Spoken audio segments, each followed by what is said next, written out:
Good morning. I want to thank Secretary of Homeland Security Kristi Noem for her important visit to Israel. This visit, after the horrific murder of Yaron Lishinsky and Sarah Lynn Milgrim in Washington, shows solidarity and demonstrates the close relations between our people. Our hearts break for this loss of young, promising lives. I want to thank you personally, Secretary Noem, and all the branches of the administration involved for the intensive investigation underway. Secretary, I also thank you for your long-standing support for Israel. President Trump and his administration show great commitment to fighting terrorism and anti-Semitism. I believe your visit here is part of it. We truly appreciate that. Israel has no greater friend and ally than the United States. We thank you for your support. And the US also has no partner more effective than Israel. No other country in the world has achieved more impressive results in the fight against those who are also the declared enemies of the US. Thank you.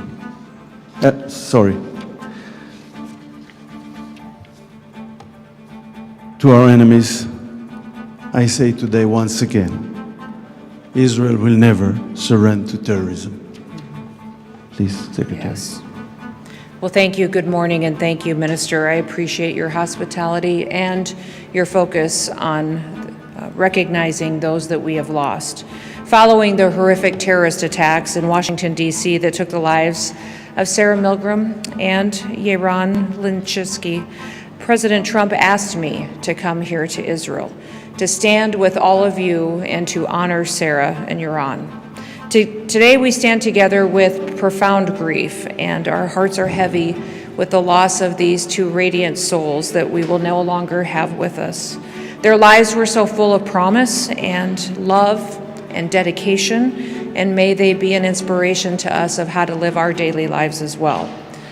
They were people who recognized they were created to serve others, and they did that in a way to take straight on the face of other people that seek to divide us and that hate us. Yet in this moment of sorrow, we also ask that you would gather with us to honor their light and the unbreakable spirit of the Israeli and the American people.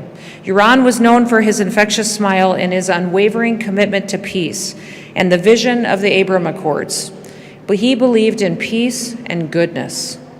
Friends and family shared of Sarah that she glowed with warmth and compassion, dedicating her life to fostering peace and understanding. Her work for initiatives like Tech to Peace and her career in public diplomacy were incredibly important to her.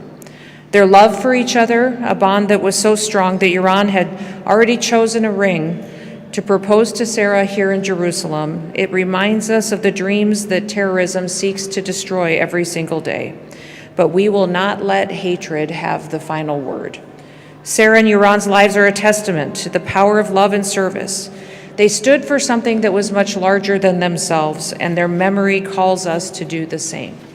They have lived a life of significance that has forever changed us. Together they embody the very best of Israel, courageous, hopeful, and dedicated to peace. Now, yesterday at the Western Wall, I prayed Jeremiah 31. Jeremiah 31 says, "Thus saith the Lord, a voice is heard in Ramah, lamentation and bitter weeping. Rachel is weeping for her children. She refuses to be comforted for her children because they are no more. Thus says the Lord to us, keep your voice from weeping and your eyes from tears, for there is reward in your work, declares the Lord, and they shall come back from the land of the enemy. There is hope for your future, declares the Lord, and your children shall come back to their own country." I ask that God may bless Israel and that God may continue to bless their families, wrap his arms of comfort around them during this time. President Trump extends his greetings and his grief to all of you, and he stands with you as we fight this hatred in the world, and know that Yaron and Sarah's lives will be of significance and will matter and will bring a unity among us that will help us defeat our enemies. May God bless Israel, and may God continue to bless the great United States of America. Thank you, Minister. Ambassador.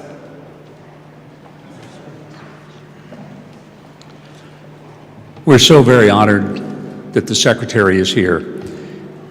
To our knowledge, it is the first time that a Cabinet Secretary has been here on Yom Yerushalayim, a very significant day here in Jerusalem.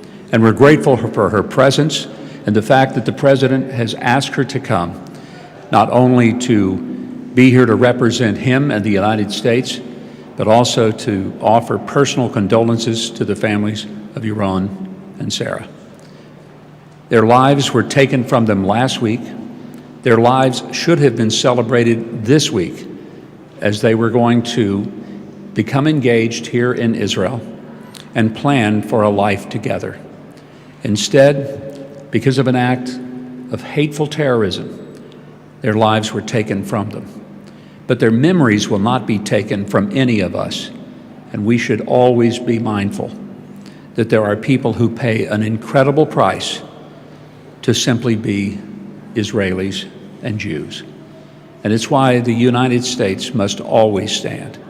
And it's why it's so very important that we welcome the Secretary here to the State of Israel as she comes to offer in person an extraordinary sense, not just of condolences, but also a sense of confidence that the relationship between our nations will never waver, nor will it ever falter. And so, Madam Secretary, thank you. Thank you for being here in person, for identifying the United States. Back home, this is Memorial Day, which means we honor those who died giving their lives for the service of the United States and giving us our freedom. We come on this day to recognize that every day someone in the service of Israel falls in the battle to keep your nation free. We will not forget that.